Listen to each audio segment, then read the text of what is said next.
Okay, so here's question 8 from the week 10 Maple TA homework. And so it gives us this table of data and it's asking what's the best type of trend line to fit this. And so in order to figure that out, we need to put this in here and make our trend line. Let's look at our data. And so we want to make our scatter plot. And so there's our scatter plot for this. Move this over a little. Right there, and we want to come up with a trend line. This data is a little hard to tell on here, but not really very linear, and so we're going to go with quadratic, and so that's a polynomial trend line in here.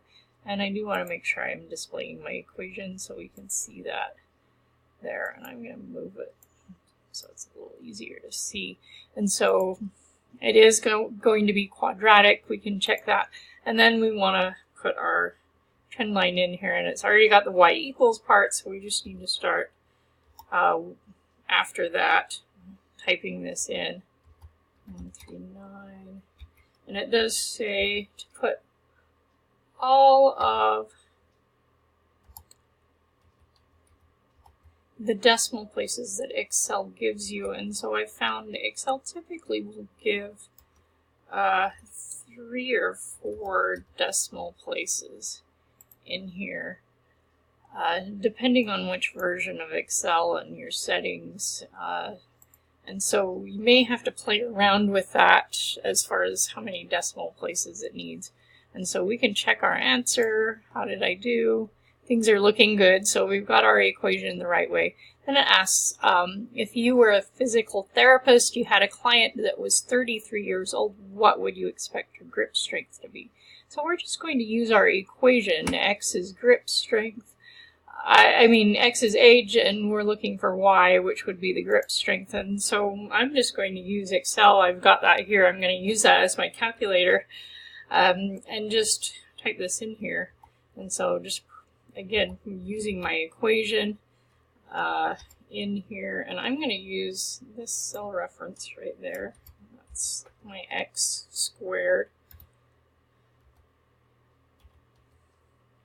You can also just do this on a calculator if you prefer to do it that way as well. I just figure I've got Excel handy. It makes a nice calculator. And then here in D1 where I put that cell reference, I'm going to put 33. That was her age. And so the predicted grip strength then is coming out to 61.6847. It asks for 2 decimal places, so we're going to put in here 61.68. And again, we can check our answer. That's looking good. And so same idea. Now it's asking, okay, what if the client's 10 years older, 43 now? So I'm going to change this to 43. Predicted grip strength then is 59.53, going with 2 decimal places. We can check that.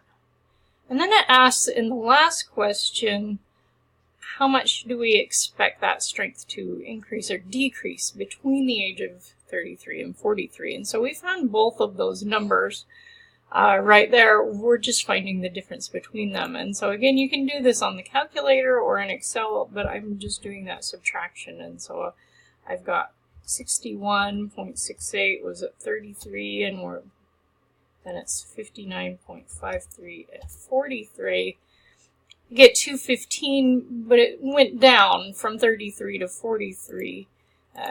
And so making that a negative, it says if it's decreasing, and it is decreasing as they get older, and so that would be a negative 2.15 in there.